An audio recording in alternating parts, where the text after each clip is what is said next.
Hello everybody and welcome back to Kerbal Space Program, where we are currently ready for the Gemini 4 mission, which I'm realizing I made a big deal about it switching to Roman numerals, and then I didn't change the thumbnail to Roman numerals. Consider that fixed. Perfect. So we're at 72.8 science right now. We can get a little bit more science, but we're going to get a fair amount more from the Gemini program in general through things like docking and rendezvous, but we're not ready to do those just yet. Gemini 4, of course, is the first EVA by an American.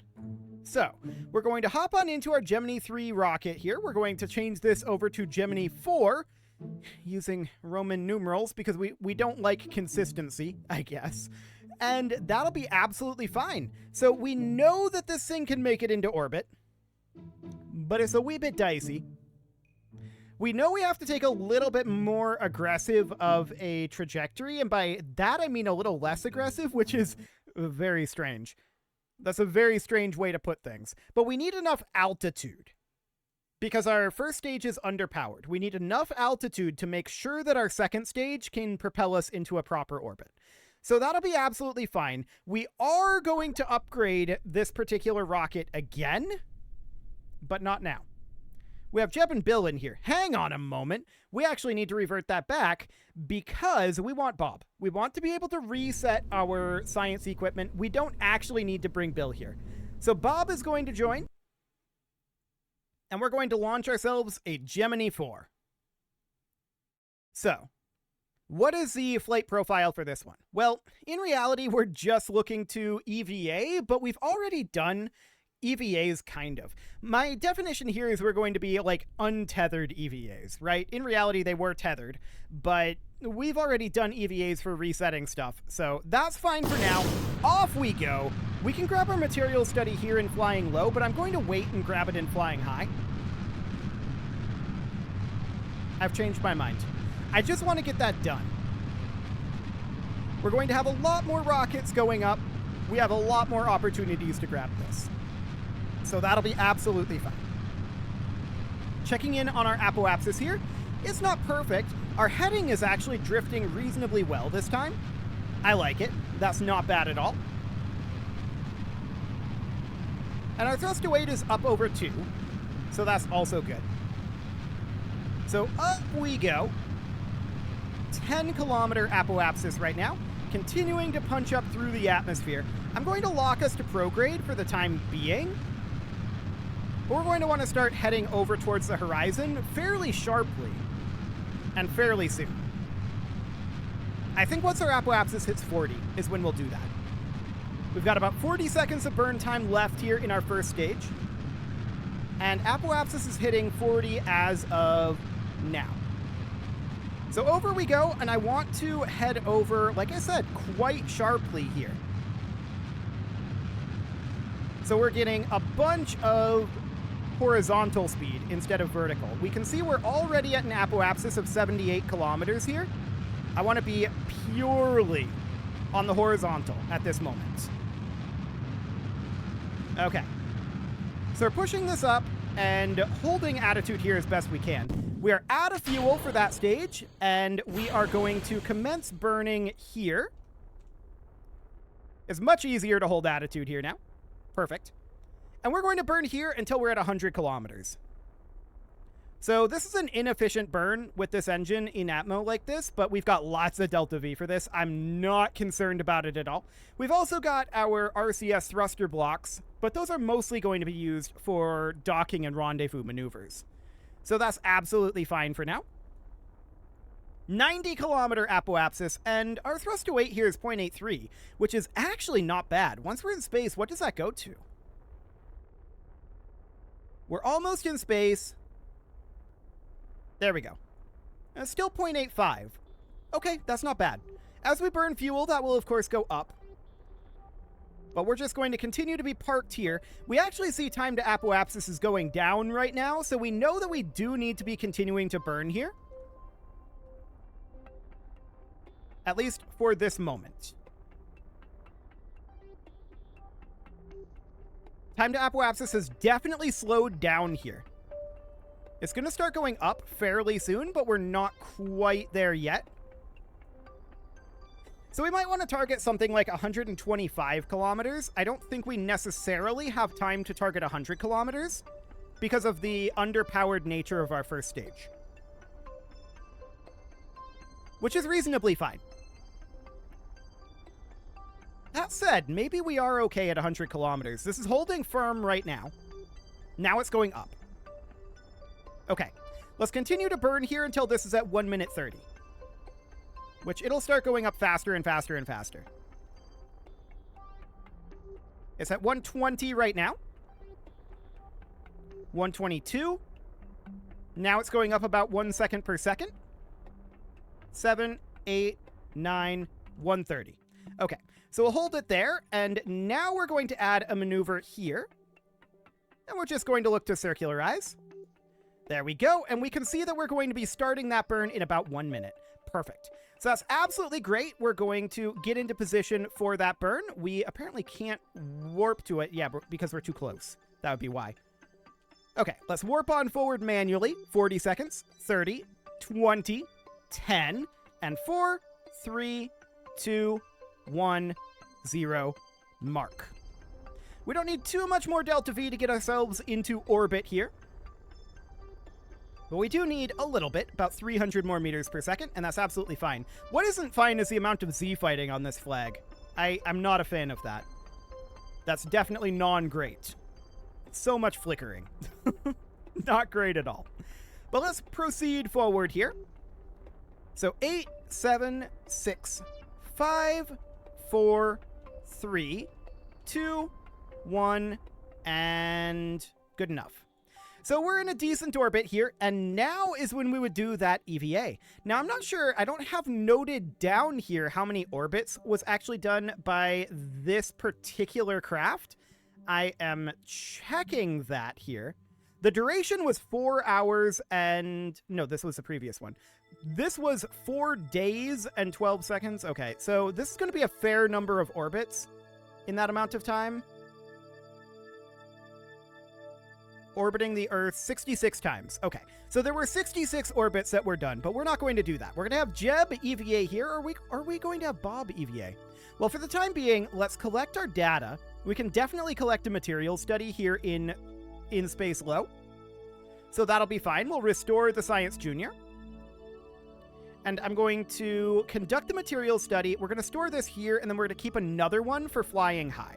So we'll keep that experiment, we'll collect the data, we'll restore, and now we'll hop on in. And now Jeb is going to be the one who does the actual EVA here. So this is going to be an untethered EVA, so Jeb is going to let go. And I believe they did not have this sort of thruster pack in reality. It was tethered to the vehicle. But there were still EVAs, and they did some form of work. I can look up exactly what work that was done. So the EVA was done because NASA was saying it had not yet determined... No, that was determining who was going to do the EVA. Okay, here's the section on the EVA. Fantastic. The hatch failed to close in a vacuum chamber test, blah, blah, blah. Communication problems during the spacewalk. They postponed the EVA. Okay. So it was a planned EVA, for sure. And that's absolutely great. So we're just going to go a little ways away from the vehicle. There's like 3 or 4 paragraphs on the EVA on Wikipedia, and I'm not going to read all of those right now. So we're just going to go a little bit away. We're testing our jetpack and controls, of course, and this is not a problem, except for the fact that this is not technology that they actually had. But that's fine. So we're going to head on back in. Cool. And we're just going to get back into position here. Bringing ourselves basically to a halt. That's a little much, actually. I've overkilled this ever so slightly. Okay. Let's bring this on over, and there we go. We're basically at a halt. At this point, I want to get into position over here. The crew hatch is down on the bottom side, so that's absolutely fine. We can grab on here. Perfect. And there we go. EVA complete. So we'll call that good for now. We can orient ourselves around to retrograde. How are we doing on our power? I'm expecting that to be fine. Yeah, that's fine. We've got 596 power here, so that's okay for the moment. Orienting ourselves back around to retrograde, we are going to, at the periapsis here, again, they concluded 66 orbits. We're not going to do that many. At the periapsis, we are going to drop our apoapsis on down to, let's go for 10 kilometers this time. Cool. That'll do. And we're just going to warp on around. It'll be about a 7-second burn. We've got lots and lots of fuel left, but we're going to be ditching most of it. So around we go here. And we're going to grab what data we can from in-space flight high. But let's just head on over to the retrograde node. Well, it's not quite the retrograde node, but good enough. Cool. So we'll just park about here. 30 seconds. 20, 10, and 3, 2, 1, 0, mark. Okay, let's just lock to retrograde node for now. That'll be fine. And periapsis of about 10 kilometers. There we go. That'll do. Let's ditch our fuel. And we're ready for re-entry. So off we go. We're going to be hitting the atmosphere shortly, and we'll reorient as soon as we do. We're probably going to be coming down on the dark side, right? Yeah, probably. Although we might lose enough speed that we come down in this ocean, which would be ideal. We're going to grab our material study from flying high. That's absolutely something that we're going to do, and we'll collect that data. Phenomenal. So we're getting most of our material study data that we had in these areas, right? We see that we are definitely still speeding up. We should start to slow down about now, though. Yep, there we go. Now we're slowing down. Phenomenal. So yeah, we're definitely going to be coming down on the dark side. I'm not sure if we're going to hit water or not on this trajectory. It's going to be interesting. No doubt about that. We are slowing down nicely. I'm going to close these doors just because I feel like we need some form of protection in there. That's not how anything works in KSP, though. Yeah, if we overshoot this section of land, we may well land in water. In fact, we almost certainly will. The real question is, are we going to overshoot that? We're slowing down pretty good here. I don't know. That's a pretty big question at this point. I think the answer is maybe. We're going to be going over the land very shortly. We're slowing down quite a lot here. But something just impacted. Cool. So yeah, I mean, I think we probably are going to end up hitting water here. I think that's reasonably likely, and that is, of course, a very good thing for us to be hitting water. But we're down to 1.3 kilometers per second at this moment. We're bleeding off a lot of horizontal speed. 1.2. 1.1. We're still over this land. 1 kilometer per second now. I think we're going to overshoot it. Which is absolutely great. Yeah, we're going to overshoot it. Beautiful. We're over the shores. And we can actually grab an EVA report for shores. I feel like we're going a little too fast still. I'm going to put out our drogue chutes here. And SAS can be turned off. And then our main chute can go out. That'll slow us down enough that hopefully, well, we're probably going to remain over the shores, right? I'm going to have Bob EVA here, though. Grab the EVA report and hop back in. There we go. I just don't want to risk that we're going to go out over ocean, which might end up happening. So let's physics warp down. Still over shores. Okay, looks like it's going to be shores. I'm not sure if we have any data from shores at this point, so that would be absolutely great for us to get that data. We would be delighted to get some shore data. So downward we go. We are going to need to reset our materials lab if that's true, that we don't have the data from shores. I'm fairly certain it is. Let's see what we've got. We definitely have flying low data from shores for our other experiments.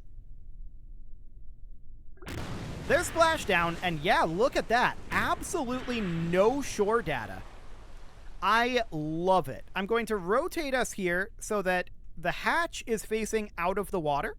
We're going to grab our crew report, temperature scan, atmospheric pressure scan, mystery goo observation. We're going to have Bob EVA and grab an EVA report and a surface sample. And we're going to hop on down here. We're going to restore the Science Junior and conduct the materials study. We'll keep that experiment. We're going to hop in. We're going to collect all of this data that we can. And now Bob's going to EVA again and climb on down here. Opening up our service bay, I want to restore our mystery goo containment unit and our Science Junior. We'll grab another surface sample as long as we're out here. And we're going to observe the mystery goo and conduct the materials study. We'll collect this data and restore, and collect this data and restore. We can now close the service bay and hop on in. That data is now being stored here. And we'll do our mystery goo observation and materials study one final time. So that's a full round of science there from Kerbal shores. We'll get some amount of science from that. I don't know how much. We'll recover this vessel, and then we need to start thinking about Gemini 5. I'm not sure how much we're going to be able to do what they actually did there, because they performed the first week-long flight, which we could do that, using fuel cells for electrical power. Now, fuel cells are something that exists in the game, but I think they're pretty far down the tree. 57.6 science out of that one. Nice. I like it. So that put us at 130 science. That is not bad. So if I recall correctly, fuel cells are like way down over this way. Yeah, fuel cell arrays right here. So it inputs liquid fuel and oxidizer and outputs electric charge. So, I mean, those are really, really far down the tree. That is not very realistic. I think we're going to have to not actually get the fuel cells for this next flight, but instead just point out that that was something that actually happened. I think that's going to have to be what that ends up being. Now, I do want to check in on the status of docking, because we're going to need to be able to do that fairly soon, although not exactly necessarily right now. Let's see, stack separators, engine plates. There's a lot of good stuff in here. No doubt about that. Where is actuators? So that includes the advanced grabbing unit. Specialized construction is the radial attachment points and the Clampatron docking port. Is the Clampatron Junior back in this? It seems like you get the Clampatron Junior a little bit earlier. Because that's the regular Clampatron. Do we already have the Clampatron Junior? I don't think so. I would expect it to be in advanced construction here somewhere. I might just be blind. Structural tubes. Stacked tricouplers. Fairings. Radial decouplers. Bigger nose cones. Rotation servos. Yeah, I'm not seeing it in there right now. Maybe you get the big one first, and then you get the little one. I seem to recall them being split up, though. Let's hop into the VAB and let's see if we have that right now. So in we go, and I want to check here in coupling. Yeah, so we currently do not have the Clampatron docking port Junior. That's relatively fine. We're going to need some form of docking port. That's not necessarily a right now sort of thing, because we have one flight before we need to actually do some form of docking. Right? I want to double check that here. Gemini 7 here. Blah, blah, blah. Right. Yes. Okay, that is indeed what happened. So what we're going to end up doing here is we're going to dock two Geminis together with 7 and 6A, but Gemini 5 has to happen first. We definitely do need the ability to dock them together. That will be helpful. So the Clampotron docking port is here. If the docking port junior is in here, we could definitely get that, but I don't see it in here. So where is it? Do we have a search? Yeah. Okay, so we see that these have docking in them. Okay, it highlights them like that. That's convenient. High altitude flight, metamaterials. That's the senior and the grande. I'm quite certain there's a junior here somewhere. That's a regular docking port there. That's the grabbing unit junior and the advanced grabbing unit. Okay, so maybe I'm... Oh, wait. Specialized control? Werner engines. Okay. No. But miniaturization. There it is. Okay, I knew it was in here somewhere. Oh, I imagine you guys are probably screaming at me right now. But here it is, the Clampotron Docking Port Junior. We can grab that right now. That enables us to do what we need to do soon. We're not quite ready to do that yet, though. So that's fine. We can certainly do that. Aviation is not a huge priority for us at this moment. Honestly, with the exception of fuel cells, which we simply can't get at this point. With the exception of fuel cells, I'm fairly certain... Yes. I'm fairly certain that we have the technology that we need. So this is all absolutely fine. We do, of course, need to get our credit for Gemini 4. So let's go through here real quick and toss in our funding for that. There we go. It's weird. I feel like our funding is just like holding firm and not going up. I would have expected our funding to be going up right now. How much are these rockets costing us? I thought it was like 70K. 50K. Okay. Well, I don't know. Maybe it's just feeling strange. Regardless, that's this mission done. And next episode, we are going to be doing Gemini 5, which is going to be our final test flight, quote unquote, of the Gemini program here, which is the fuel cells for electrical power, which we're not going to be using. We could maybe emulate them with some sort of like fuel dumping. That might be an interesting way to go about it. We could maybe do that. If I remember next episode, I'll probably do that. You can leave your offerings to the engagement gods in the form of likes, comments, subscribes, and bell ringings, and a very special thank you to all of the channel members for making this video possible, including ALS Gamer, Shadow Wolf, Andy McGar, Spartan News, Nick Smarty, Dimitri H, Punching the Microphone, Soccerman12UK, Kentogan, and all the rest. And of course, you. Thank you for watching. If you'd like to support the channel, you can click the join button down below the video, and as always, I will see you all next time.